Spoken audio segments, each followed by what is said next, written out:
tahimik ka din naman eh. So nagtataka ako, paano mo napili yung pagiging personal development speaker? Paano ka napunta doon sa ganong career? Actually, nung second year high school pa lang tayo, usually may mga president tayo, karamihan babae. Then sabi ko sa kanya, give us a chance to prove our worth. And then he asked me back, sabi niya, sige nga, expound mo. Hindi ko na ma-expound. Why? Meaning, nung time na yon, may mga ideas na ako na hindi ko lang ma-spit out. It's because nakafocus yung academics dun sa mga top 10, sa mga magagaling. Kumbaga academic-wise, grades yung tinitignan, it's not really other things. So sabi ko, bakit gano'n? Dapat hindi gano'n ng academics or ang school. So nawala yung confidence. Kaya parang, even though gano'n nga, even though na you have something in you, hindi mo may out, it's because wala kang opportunity or hindi ka na-appreciate ng iba. And nung nag-college ako, sabi sa yung mga kaklase ko, lumalapit sa akin kasi 21 years old ako, first year college. Yung mga kaklase ko 15, 16 years old, 17. So yung gap, may respect agad because of the age. Diba? So, nakikita nila na nakakasagot ako sa teacher, sa mga recitation, reporting, and then they asked me na about their reports. And then pagka naririnig ko sa kanila yung mga words na ginagamit ko sa kanila, I know na naiintindihan nila, natutuwa ako. So sabi ko, if I can do that offline, why should I not do it online? Kaya nag-umpisa yung topic ko na student hate list. Yung mga reporting, recitation, bakit ayaw ng estudyante? Pero bakit kapag kakausap yung mga kaibigan niya, ang lakas ng boses? In fact, ang kaharap mo lang naman, kaibigan mo kasi classmates mo lang naman. So, those are the psychology of things na bakit ganun, di ba? So, doon nagsimula yung vlogging ko. Oh. So, parang parang nakatadhana na perfect timing na late ka na rin nakapag-college.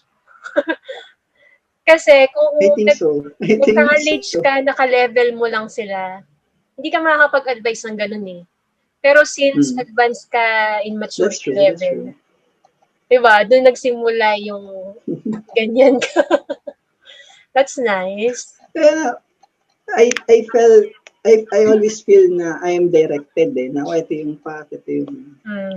So parang, even though yung mga parang mali yung decisions, kasi sa career ko, nung nagtrabaho ko sa isang company dyan sa Eastwood, 3 months lang ako umalis na ako Because I was impatient na gusto ko magawa yung mga gusto ko. So, dahil sa impatient ako, nag-resign ako, lumipat ako sa ibang company na nagawa ko yung gusto ko. So, even though wrong decision yun sa mata ng iba kasi impatient ka, you don't wait for your career to grow talaga. I was able to fulfill kung ano yung gusto ko. So, nag-work ako sa kanila training assistant sa Robinsons. And then, it will take me pala 1.5 year para maging training officer. Yung training officer, siya talaga yung nagtitrain. Nag-handle ng mga sessions, siya talaga yung nagsasalita. Sabi ko, wala akong ganong luxury of time because I'm, 27, 28, 29 na nung time na yon. So, wala akong luxury of time. I want to do it right now. Kaya ako nag-resign. Tapos lumipat ako informatics. So, doon, nakapagturo ako, nakapag-train ako. Yan, doon ako natuwa talaga. So, until the pandemic hits, yun. Yun pa rin yung ginagawa ko. Okay. Grabe pala yung story mo yun, no? Tayo pinagdaanan. Puro hugot actually. Kasi that's how you get yung attention ng mga estudyante, especially senior high. Ay, napakahirap kumuha ng attention ng senior high, sinasabi ko. That's why lagi ko may question Parang, bawa, what is the difference between intensity and consistency? Kanina na banggit mo na intentional as well as inconsistent. Yung intensity, sa umpisa, chat ng chat. Kinakamusta ka o kumain ka na ba? After a while, 3 lang mangyayari. Ghosting, scene mode, or inbox zone. Ang masakit, hindi pala sila yung may kasalanan. Kundi tayo pala kasi assuming lang pala tayo. So ang hahanapin natin, yung consistently intense, na hindi lang sa umpisa magaling.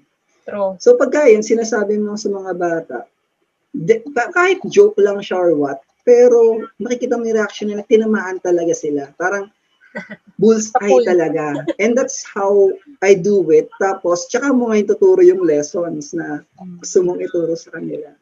That's how I do things. Nice. Yeah. Diba tinatanong ko sa'yo dati, ba't hindi ka na lang maging teacher? Ayun, yun nga. Kasi nga tamad nga ako mag-aral. Huwag kayong gagaya sa akin. Kasi tamad ako magbasa. Tapos, ayoko nung parang magre-report ka, tapos kung kanina sa book, yun lang. Kasi nga, maraming teachers hindi talaga accepted yung way of learning na ngayon. Parang marami pa rin na-stuck sa traditional. So, medyo mahirap din talaga. Kaya parang ako, ayoko na rin mag-aral. Kasi it will take me about 2 years. Magtitik ako 18 units. Mag-vlog na lang ako. Baka sakaling makakuha ko ng students. So, parang gano'n. True. Ayun siya.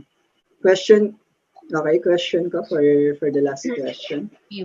What inspired para gawin natin yung millennial realities? Parang, anong naisip mo, mag-collab tayo? Para kasing, sa umpisa parang it's a joke lang. O sige, mag-collab tayo. Tapos, we did this na. Parang, na talaga. Kumbaga parang, it's really something, identity na talaga na millennial realities. Yeah. Hindi ka ba naniniwala dun sa una?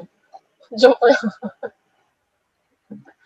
Oo, para kasing, alam mo yun, parang, sige, maggagawa lang tayo isang episode, tapos lalabas na tayo, parang, normal collab ng vloggers. Pero, ito iba, parang, may direction. Meron siyang purpose, hindi lang basta, na gusto mo lang lumabas sa camera. Something like that. Hindi nga, alam mo namang, totoo naman talaga, hindi talaga ako mahilig magpakita sa camera. Ngayon lang talaga. Pero naisip ko lang yan na diba? Yan nga eh. So. Kung bakit ko naisip? Kasi, siguro natutuwa ako sa mga advice mo. Iba kasi nga may Facebook page ka din. So natutuwa, doon ako na-inspire. Yeah, oo. Oo, parang sabi ko, gawa rin kaya ako ng sarili ko, pero mas maganda kung may iba pang mind or iba pang tao na makakasama ko. So, among my friends, ikaw yung naisip ko. Ikaw lang naman kasi yung among my friends na may isip. Ikaw lang yung parang may interest sa mga gantong usapan. Okay. Ganon. Kaya sabi ko, why not na i-try natin mag-collab. Since nag-vlog ka na din, ikaw, experience mo about sa career growth or sa personal development. Ako, mga experience ko sa love. Oh. Tapos, naisip ko, yung mga experience natin, patok siya sa mga, madaming makaka-relate din mo, lalo na sa mga nag-social media. Kasi ako sa sarili ko, kapag nakakita ko ng mga posts na tawag dyan, yung nakaka-relate ako, natutuwa ako. So, pina-follow ko na yung page na yun. Kapag isang post lang nila, nakarelate ako, pina-follow ko na. So, yes. So, sabi-isip ko, gawa ko. Kasi it speaks your mind eh. Parang, diba? Gawa rin tayo ng sarili natin. Pero syempre, hindi naman tayo nag-expect ng bongga agad na makikilala agad na page. One step at a time. Yun. No. Baby steps lang. Yeah. Pero actually maganda yung sinabi mo na experiences natin. Kasi I think two different experiences siya. Pero pag pinagsama mo siya, alam mo yun, it correlates sa isa't isa eh. Even, halimbawa, nurse, syempre, it correlates sa buhay. The way you care for your patients is also the same kung paano ka mag-care sa isang relationship.